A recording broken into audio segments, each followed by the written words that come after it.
Hey guys, Tom LoBianco here, editor, co-founder, 24 Site News, joined by our favorite political expert down in the Commonwealth of Virginia, in Richmond, Brandon Jarvis.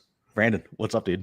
Hey, not much, man. Just hustling away as always. It's good to be here with you. It's been a while. Yeah, it has been, man. A little bit happening down there. We haven't talked in a while. Yeah, it's been a wild month. It's been like exactly a month since the primaries, so it's really hasn't slowed down at all. I figured that humidity might actually keep people off the campaign trail a little bit. No, a lot of stuff can be done virtually now too. Although there was this unity event for the Republican ticket that we should talk about, packed into an upstairs of a firehouse with about 150 people or something like that, and it was the hottest I've ever been in my entire life. So it's not stopping them.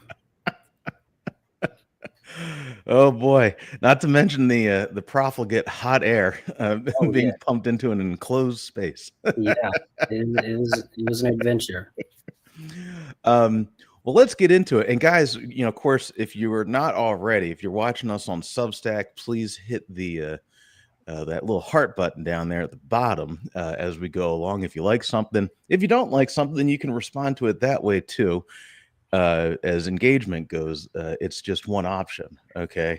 Yes and no. It's both. And if you're watching us on YouTube, make sure to share this link. All right. Spread the good word. If you're catching us on Twitter, number one, pardon my French, fuck Nazis. Okay. I fucking hate Nazis. All right. I hate Illinois Nazis, but I hate all Nazis more. All right. And for all you normal people watching on Twitter, thanks. Maybe we'll get back to the way it was 5 years ago at some point.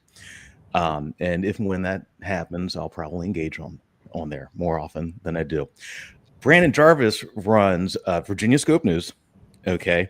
Find him. You can find him on Substack under his name, Brandon Jarvis, the Virginia Political Newsletter, and also at his website, virginiascope.com. And I'll tell you, so if you're a regular viewer of 24 Site, you've seen our lives before. Brandon is he's plugged in. Also, as just noted, is suffering. He is suffering for the people of Virginia. He's suffering in these hot, just like terrible political rallies. All right. Political rallies are not terribly great to begin with, and then just pack them into a room. Anyway, maybe they're trying to sweat people off the campaign trail. Maybe they're trying to keep voters home. Maybe that's the idea. I don't know. I mean, who knows? I don't try to even understand the strategy of politicians these days. So you had, I'll tell you, man, a lot is hit recently, including the latest fundraising numbers, and you wrote about that recently. So what do we know? What do we know about Spamberger, about Earl Sears? What do those tell us? Spamberger is raising a lot of money. She's got about $15 million in the bank right now, and compared to Sears, who has about $4 million. It's very reflective of everyone's opinion right now of how this race is going. It looks like it's an easy. It appears to be like it's going to be a pretty easy win for Spamberger. Yeah, Spamberger's she's bringing the money. In the lieutenant governor's race, Ghazala Hashmi has drastically outraised her Republican opponent, John Reed. Really? If everyone remembers the controversy he dealt with, it seems to be hurting him. He's raising like less than $200,000 a quarter at this point. I think Ghazala has somewhere around $2 million raised, and so it's a drastic beating basically. She raised 1.7 and has 1.3 million in cash, while John Reed raised 129,000 and has 163,000 in cash. So I mean, they're not even in the same ballpark. But then Jason Miyares, the attorney general candidate, raised somewhere around 4 million, and Jay Jones, the Democratic nominee, he raised about 2 million. Miyares is the incumbent; he has the incumbency advantage, and he kind of looks like the only one who might have a chance of competing in this statewide cycle, because there's 3 statewide races, and he looks like the only one who's kind of competing. And some analysts are pointing out that it looks like Republicans are kind of putting all their eggs in his basket as well, really attacking Jay Jones, the Democrat. Interesting. Instead of, I mean, everyone attacks Spamberger, but like for example, I went outside recently last week and found 8 signs in my front yard attacking Jay Jones. It was like a targeted thing, put it in my yard to get me to tweet. And I feel like an idiot because I tweeted it. I wasn't arrogant enough at the moment to think they put it in my yard on purpose, but Oh, yeah, I'd do that if I was a campaign operative. Absolutely. yeah, I'm not mad at it. I mean, I respect the gamesmanship. I'm mad at myself for giving into it and tweeting it. But and that was from the Republican Party of Virginia. So it looks like the consensus is Jason Miyares has the best chance of winning on the statewide ticket for Republicans. He's got the incumbency, so we'll see. But I mean, that's a good segue into the poll that came out yesterday from VCU's Wilder School. It showed Spamberger with a 12-point lead over Sears. And it showed Gonzalo with a 9-point lead over John Reed.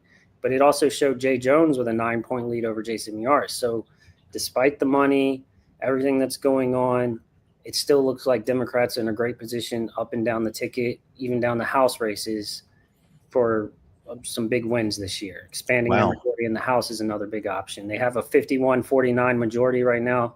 I think it's safe to assume it could get up to 55, even possibly 57. On a great night, 60. So it's everything looks good for Democrats this year. Wow. No kidding. Yeah, and folks who are just joining us, I'm Tom LoBianco, editor, founder of 24-Site News. If you're following us on Substack right now, make sure to hit that heart button down there at the bottom as you're watching if you like what we're saying. If you don't like it, you can actually write a message in there too. I will be reviewing. We may even take a few questions here, okay? If you're watching us on the YouTube, you know what? Actually, I got to pull that up here. Drop some questions in there too. If you got any questions for our Virginia politics expert, Brandon Jarvis, you can find him at virginiascope.com and on the Substack machine at Virginia Political Newsletter. And his name is Brandon Jarvis, like Iron Man, my favorite AI. This is not the AI that will destroy us or melt the entire state of Indiana, as it were, and parts of Northern Virginia, it seems, too. Northern Virginia would take a beating there too. So and for folks we were just talking about here, this poll is from is it the Wilder Center at VC? It's the Douglas Wilder School. Yeah. I don't remember the official name, but it's through the former governor and mayor of Richmond, Doug Wilder. He still runs the program. He was quoted. Legend. Yeah, he was the first black governor in the United States, actually. That's right. But he had a quote. He said this poll should be a wake-up call because Governor Youngkin's numbers are also slipping. And so he says Governor Youngkin's slipping numbers among independents and the overwhelming disapproval of Trump make clear that Virginia voters are not buying political spin. So, yeah, like the workforce cuts, the tariffs, Virginia dropping from 1 last year in CNBC's top state for business to number 4 this year. And CNN cited the workforce cuts impacting Virginia. These are all things that are hurting Republicans because Winsome's basically played off the workforce cuts, saying, "Oh, everyone's been fired." The media is making a big deal of it. Youngkin is said he agrees. I mean, they're both backing Trump's decision to make these cuts, and I admit, like you got to admit, Trump put them in this position. Yeah, but they are backing it publicly. I can't imagine privately. They love it. I mean, they might support it. Support the ideology, but it's really hurting them in their chances in November this year.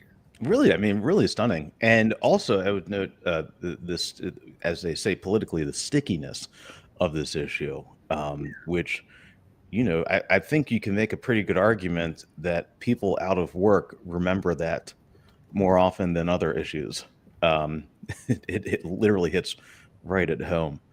Do we know roughly how many numbers of federal workers and overall, I guess the ripple effect? Do you have any sense? Well, how many? I know before when Trump won, I did a story on it because it was in his plans. Like he says, I ran on this, I'm doing it. it was around like 140,000 straight up federal workers, not counting federal contractors. I Wow. haven't. There's a bunch of numbers being thrown around about projections and how many people could lose numbers, and it's in the tens of thousands. Wow. So it's hard to know right now. I think we'll have a good gauge on how people think about it in November.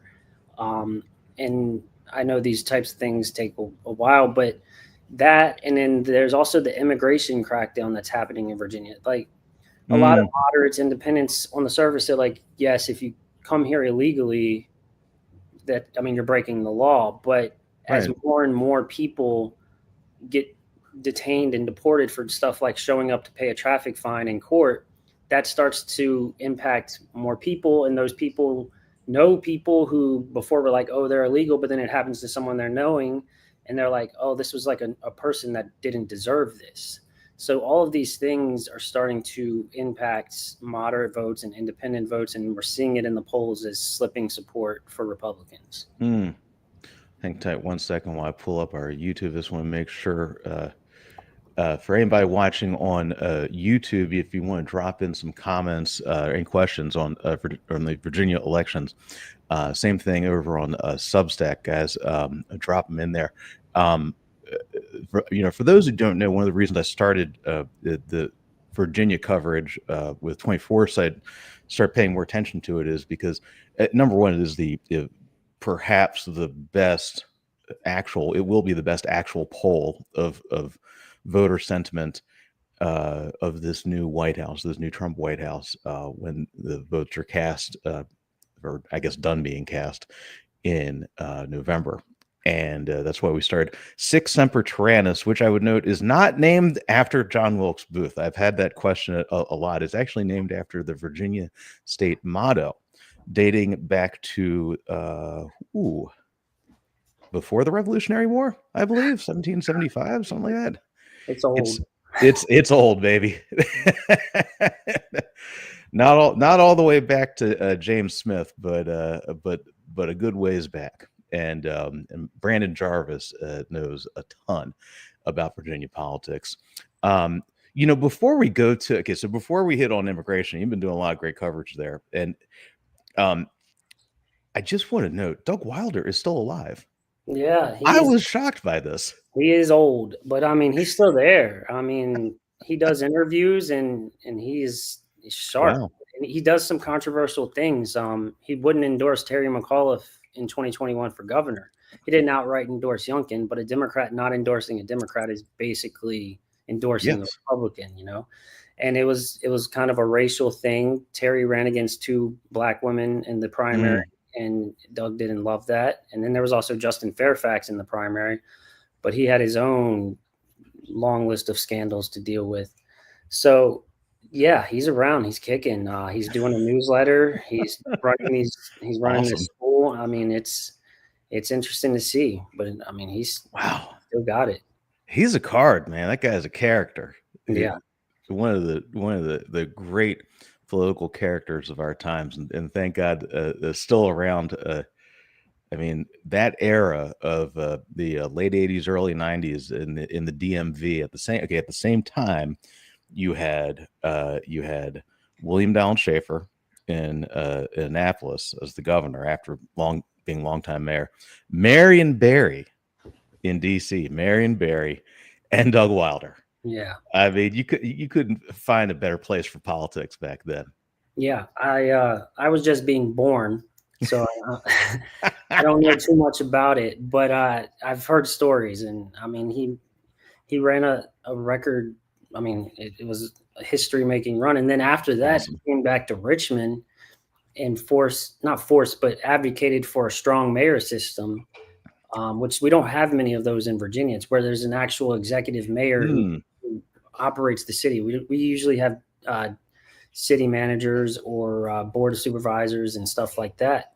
But he was the first strong mayor of Richmond, and now we've had three. Well, this is our fourth just elected. So he's done a lot. On Sic Semper Tyrannis, viewer Robert notes it's 1776. So unlike Bill O'Reilly, on News Nation, who seemed to have a hard time with the dates on Epstein last night. That was an epic clip. We do acknowledge things here because we're a news organization and not Bill O'Reilly. So it's 6 Semper Trans dates back to 1776, not 1775, as I think I first mentioned.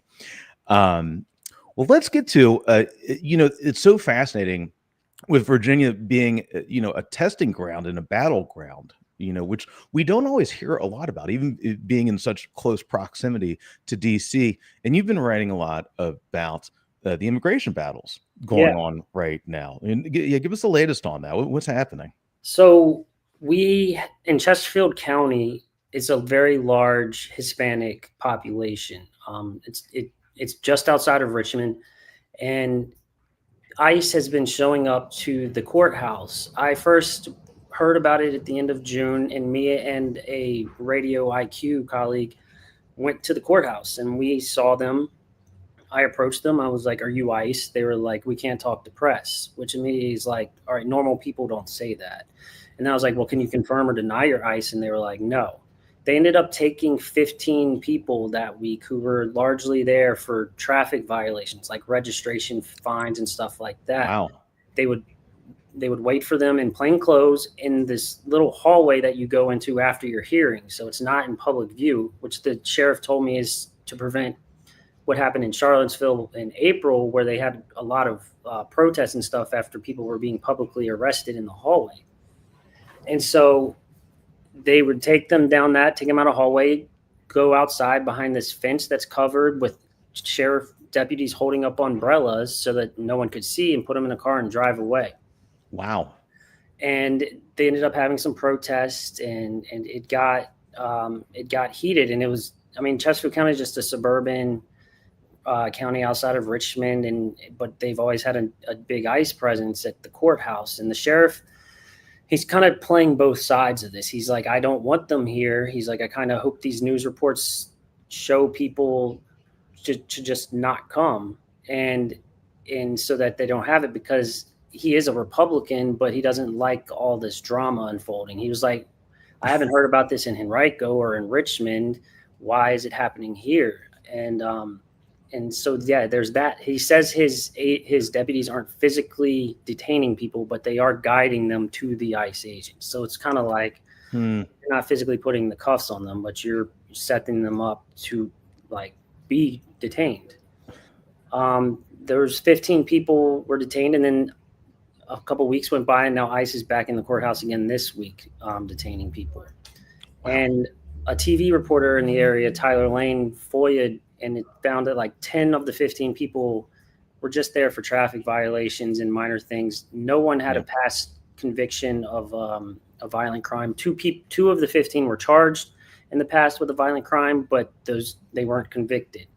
So it's become an issue here, and it's still going. Like I said, this week they're back. I think it's interesting. Recently I had on Pablo Manriquez, who's the editor and founder of Migrant Insider on Substack. And he does a lot of original reporting. And we were talking about the massive expansion of ICE and Homeland Security and ICE agents that was in the sweeping Trump tax spending and frankly policy bill, the quote, "one big beautiful bill" that passed about a week ago. And actually, dear God, no, more like 2 weeks ago. What the hell day is it? Right after the 4th of July. Or I guess he signed it on the 4th of July. And how omnipresent this is. We hear a lot about coming out of California because, obviously they deployed, against the wishes, they deployed federal troops out there. So that's been, but this is happening everywhere. So you had a piece recently. So it's is it State Rep McClellan, a Congresswoman? No, she's in Congress. She was elected a couple years ago in a special election when McEachin passed away. And she sent a letter to Kristi Noem and Todd Lyons, the immigration director, asking for answers. She relayed something that the sheriff of Chesterfield also told me. They're worried about justice not being served in the courthouse because people who are would be a witness to a crime are not showing up because they're afraid of being detained. So she relayed those concerns. Then she also asked a few questions. She wanted to know what's happening to the dependents of people who are being detained, like if they have children, or what is ICE making sure that those people are okay. She's asking, what are they doing to ensure that no one is accidentally being detained who is actually a citizen.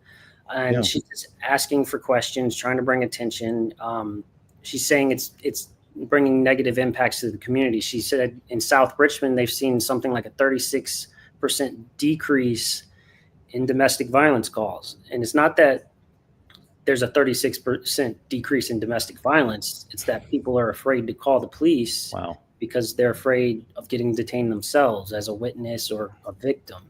So she's relaying these concerns, and she sent the letter yesterday, and she gave her, I think, until August to reply. So we'll see what happens from that. Okay. And that write-up, guys, go find that over at virginiascope.com. Here, let's do that as I write our chyrons. This professional production here. Get the latest at virginiascope.com. I really need an AI producer. We need like a Jarvis for Substack. That's what I think we should have. Just like it won't surprise me if they come up with that here soon. I'll tell you, man.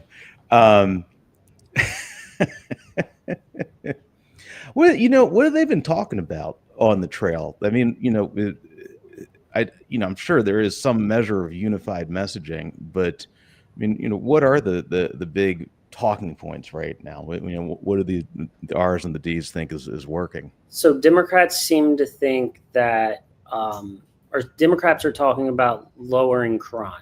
Not crime. Sorry, that's backwards. Democrats are talking about lowering cost. They had, to be honest, they haven't really had to do much. They haven't had to say much because the Republican ticket has been in such disarray for months now, which I can get into in a second. But they're talking about lowering costs. They kind of showed a unified ticket right after the primary without saying, oh, we're unified, the Republicans aren't. And like, it's kind of unique to see Democrats talking about lowering costs, but they are. And they're also talking about pushing back against Donald Trump and his policies and protecting Virginians from harm that it's causing. They're talking about protecting health care for women and stuff like that. On the Republican side, they're basically painting the Democrats as, far left socialist. They're saying that the Jay Jones, the Democratic AG nominee, is so far left he would have to take a boat to get to California. And I know you got to think about it for a second, but and they talk about Ghazala and the policies. She's the LG nominee. They talk about the policies that the General Assembly has passed that they say are too far left in raising cost. And with Spanberger, they really hit her for stuff in Congress. They're kind of trying to push on her lately for not ringing the alarm on Joe Biden and his mental abilities. And, interesting. And they've always tried to tie her to Nancy Pelosi. And it's never worked in any of her races, but they're still doing it. And so the Republicans are struggling. To say they have a unified message is not even close. The ticket hasn't campaigned together because of the whole scandal of John Reed, the LG candidate, being gay, and the Tumblr and Youngkin asking him to step down and all that. Sears, the governor candidate, she's very openly anti-gay. She wrote her moral opposition to gay marriage on a bill, which she didn't have to do. She could have just signed it. She had to sign it as she oversees the Senate, but she didn't have to write a note, but she did. And so they tried to advertise this unity event that I mentioned earlier that was really hot in the upstairs. And it was the first time on the stage together. But she didn't talk about John Reed during her speech. Really? She didn't mention him one time. She was interesting. And at the end, they were on the stage together for about a minute. They didn't look at she didn't look at him. She didn't stand next to him. None of that. Wow. They apparently have had a phone call, but when asked how it went, no one would give details. Bizarre. It's safe to assume the phone call wasn't the nicest phone call. She did, in a radio interview recently, say to vote for him, but she said the reason you should vote for him is so that you're not voting for the Democrat. So, I mean, they're pushing back, saying Democrats are far left, all that. It's astounding to me because if you look at it, right, this is all right. As we know, we've seen, the quote, the anti-woke backlash and all that, which has been going on for years now. It's and formal White House policies saying you're not even allowed to talk about DEI. All right, this is a DEI ticket. I mean, it absolutely is. I'm astounded by this. I mean, there's not a straight white male on either ticket. I mean, so it's definitely a very diverse election year. We're going to elect our first female governor. Yeah. If Earl Sears wins, she would be the first Black female governor in the country. It doesn't look like she's going to win. She parted ways with her campaign manager this week. Really? So I don't know if they're going to try and turn things around. I actually have there's a conference call today with her consultant with press. So we'll see how they're trying to spin this. Her political director left last week. So they're trying to turn things around. But wow, I would say it's too late. But in politics and in this news cycle, it's never actually too late. It depends. We'll see what happens. Wow, crazy. That is just an astounding amount of chaos.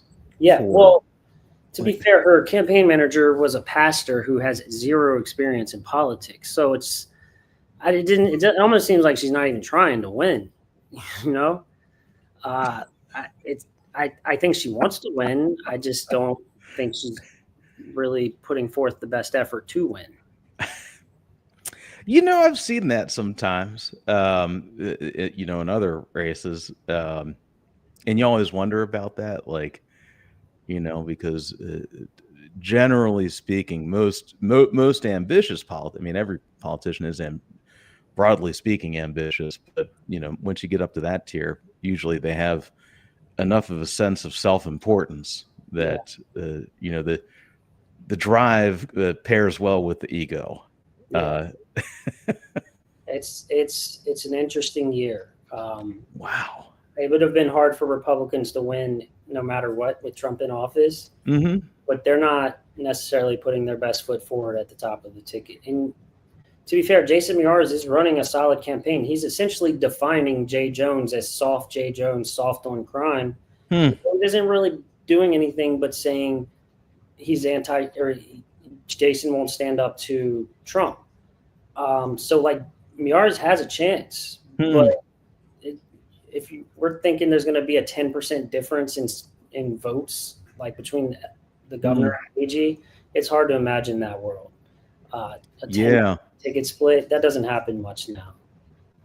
Boy, that's a great, I should actually look at that. I should see how that moves. I mean, many years ago, I remember in 2012 in Indiana, you had a number of ticket splitting, and the state school superintendent underperformed Mike Pence, who became governor, by 6 points and lost. It's happened here before in the early 2000s. There was Bill Bolling was a Republican AG for Tim Kaine, who was the governor. So and I think Mark Warner also had a Republican attorney general. So interesting. It's possible, but in this era, I think Spanberger's going to take a 10, 12-point win at this point. It's hard to imagine Miyares pulls that many independents and Democrats off of Jay Jones. I don't see it. And what's so fascinating about it too, broadly speaking, every election has generally a different composition of electorates. Smaller percentages show up if it's not presidential, generally speaking. What's the usual turnout in a Virginia statewide? It's not on a presidential level, but it gets pretty high. You also have like people who are checked out after the presidential year. Right. Presidential years are emotionally draining for a lot of people. Yes. So, it's bigger than any of the other odd years, and we have a lot of attention. You were talking about earlier, we're a bellwether. We get a lot of attention. We have national publications and stuff. Like I do radio hits from all over the world to talk about these. Nice. So we get the attention, they get the money, and you get the message out there, but it's still not presidential level. But it's probably one of the higher state percentage levels you'll see in any governor's race across the country. Yeah, absolutely. Certainly get a lot more attention than New Jersey this time around. Well, I think because it's more competitive, it is. I mean, if you look at 21, when Democrats were kind of surprised to lose to Glenn Youngkin, New Jersey, what was that like? I don't remember specifically, but I know it was a lot closer than previously in New Jersey. So yeah, the national trends really have an impact on Virginia no matter what. And you see it more in the years when congressional and state elections are on the same year. And it's more obvious, but it still matters here. And that's why people love to see the bellwether, because it's like, I don't know, we compare like Virginia's 2nd congressional district. If Democrats do well in that district, they're winning the other competitive districts in the state in like a midterm. People kind of look at Virginia like, if we can do well in Virginia, chances are we're going to do well next year as well. Also, let me try to find where's Virginia too? It's Jen Kiggins. It's down by the beach. Oh, okay. Yes, totally. Yes. That is a great bellwether. Yeah. She switched it. Redistricting happened and made it a little more friendlier for Republicans. But I mean, it's still a winnable seat for Democrats next year. Let me see if I can pull that. Well, I'll have to figure that out later. I'm still trying to figure out how to do bring things on screen. I was going to try to screenshot this Wikipedia real fast.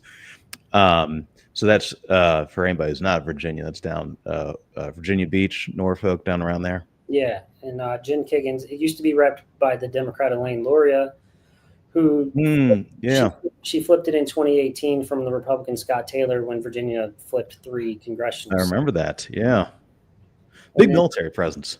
Huge military presence. We always have military candidates for those seats, or at least since 2018. They've all been military people.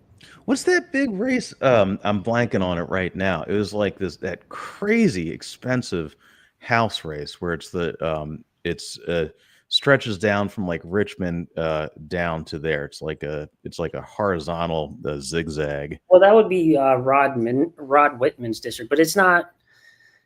It's not close. Democrats are targeting this year. You might be thinking of Virginia 7, which was Spanberger's old district. No, I'm thinking it's a state rep race. So it had the Kimberly Pope Adams. That's the one. That's the House race. Kim Pope Adams and Kim Taylor. Yeah. They I can go look at their numbers that came out this week, but it's neck and neck. It was like a 53 vote difference in 23, so it's a rematch. And so Kim Taylor won re-election in 23, and so Kim Taylor raised $120,000 and has 122 cash on hand, while Kim Pope Adams raised 77, but has 347,000 on hand. So I think it's safe to bet Democrats plan to win that seat and a few other ones that Kamala Harris won last year. And they're definitely outraising these Republicans in these close districts too. Wow. So it's going to be a good year for Democrats right now. If you were to make me choose, I would say it's going to be a good year for Democrats in Virginia. Guys, if you're watching us on Substack, I don't have Twitter up right now. I do have the YouTube up. If you got any questions for Brandon, we'll probably wrap this up in a few minutes. If you don't subscribe already, make sure to subscribe to 24Sight News, 24sight.news.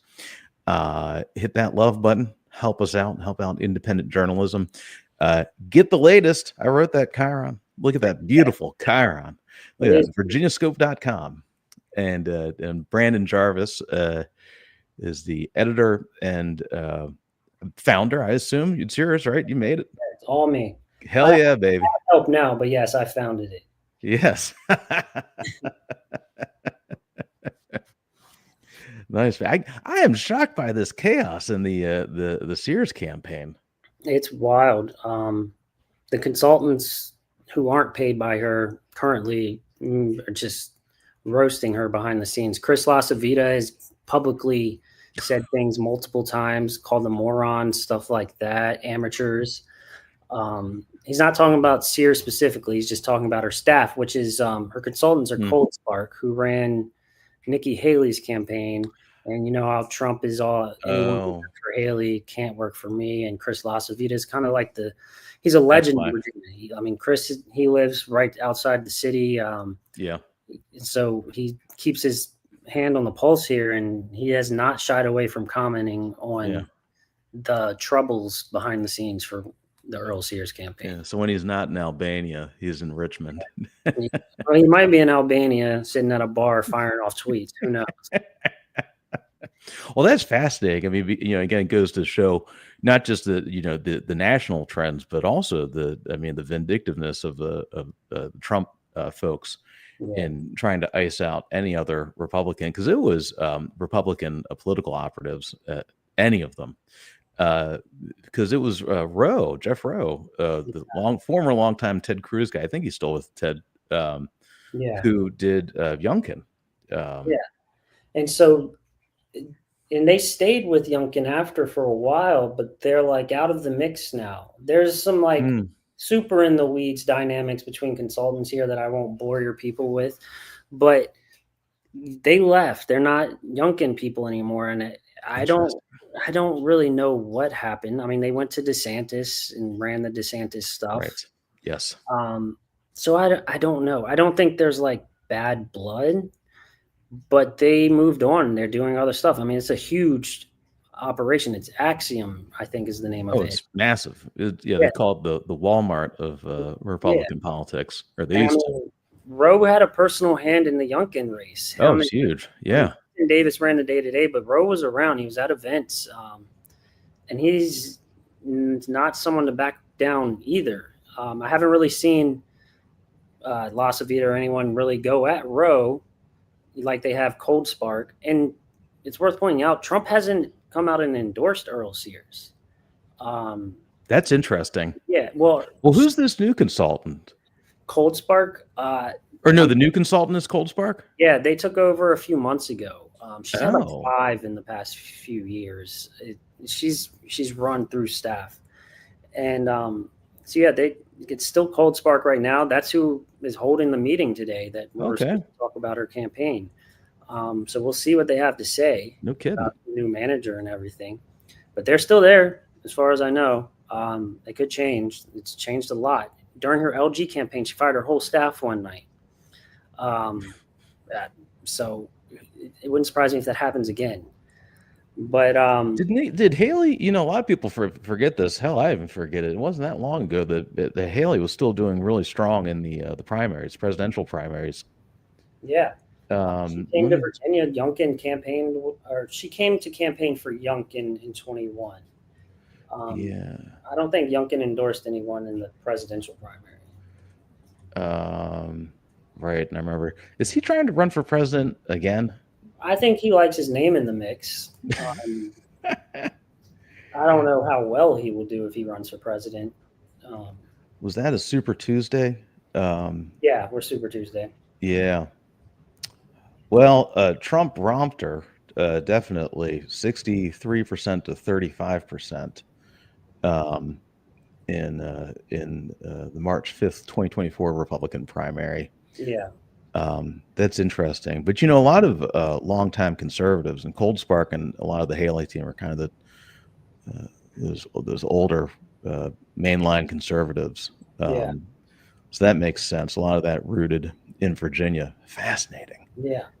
And a lot of people say Winsome is more to the right than Trump. Oh, yeah. But she came out in support of DeSantis in 22, and Trump doesn't forget. Oh, yeah, that's right. So it'll be interesting to see what he does for Virginia, or if he just realizes it's a lost cause, doesn't want to hurt his reputation. Interesting. I mean, if I'm him, which I would never be, but if I'm him, I would stay completely out of this race. It doesn't seem like she has a chance. I was talking to somebody a little while ago. I can't remember. It was it might have been about Virginia, and I asked them.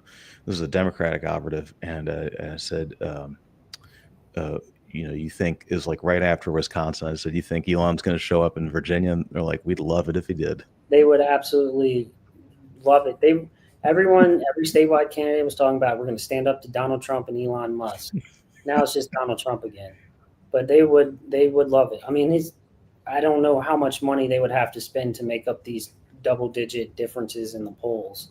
I don't know if it's possible, because Democrats are bringing in their money too.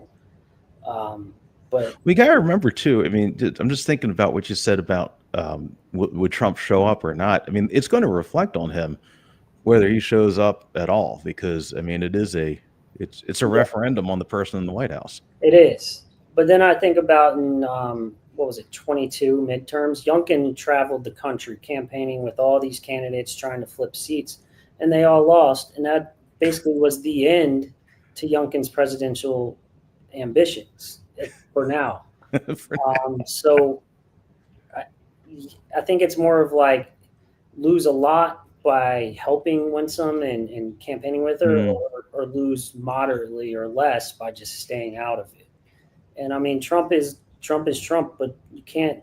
His instincts aren't always terrible politically. And, oh no, yeah, he has great, his incredible political instincts. I mean, he endorsed Youngkin one day after Youngkin got the nomination in 21. He wasn't in office. He had less to lose and more to gain. But I think it's telling that we just aren't hearing from him at all on this. Wow, man, crazy. Well, let's. But I feel like that's a great place to wrap it up. Guys, I'm Tom LoBianco, editor, founder, 24 Site News. Brandon Jarvis, editor, founder, virginiascope.com.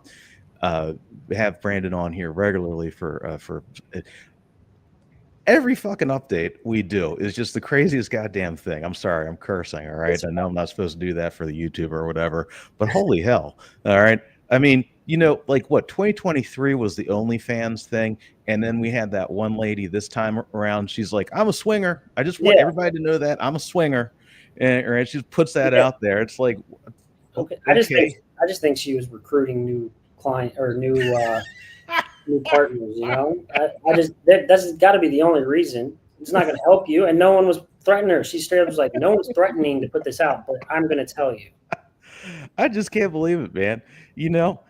And to think that, like, Doug Wilder used to be the wildest thing happening in Virginia. That looks milder now. Well, now you see why my newsletter's still in business. That's right, baby.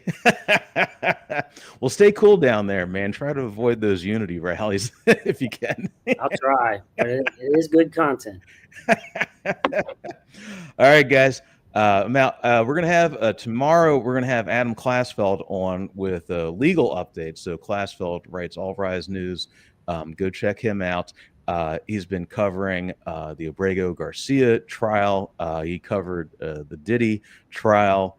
I mean, who knows, with the way things are going right now, I might be covering another Epstein trial.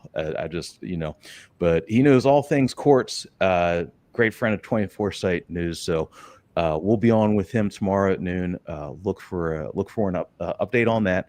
And support independent journalism, guys. That's why we're doing this thing. All right. We're not Sherry Redstone. We're not trying to get bought up by David Ellison, Republican mega donor, whoever. It's just us out there in the field working, and as Brandon noted, friggin' sweating our asses off. Well, Brandon's sweating his ass off. I like my air conditioning. That's All right, guys. We'll see you. Peace.